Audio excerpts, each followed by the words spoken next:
दोस्तों एक नया गाना खेसारी लाल यादव का बोलबम की आया है जिस गाने का नाम है ड्राइवर अभी नया हुआ। ये गाना कुछ खास परफॉर्मेंस नहीं कर पा रहा है और अखिलेश कश्यप जी बहुत ही ज़्यादा इस गाने को वायरल करने की कोशिश कर रहे हैं, चाहे वो रील्स के माध्यम से हो, चाहे बहुत सारे प्रमोशन खेसारी लाल यादव के राइटर अखिलेश कश्यप जी कर रहे हैं। लेकिन ये गाना 2-4 दिन में ये गाना पे 2 मिलियन से ज़्यादा व्यूज़ मिला है और 1,13,000 लाइक मिला है।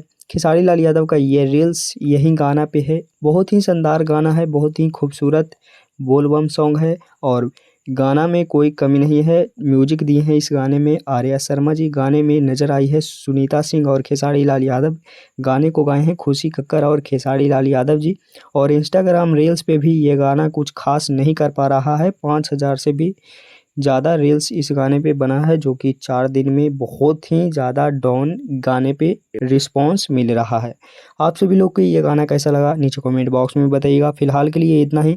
बहुत ही बड़े बड़े गाना खेसारी लाल यादव का बोलबम में आने वाला है, तो इंतज़ार करिए। मिलते हैं किसी नेक्स्ट वीडियो में। धन्यवाद।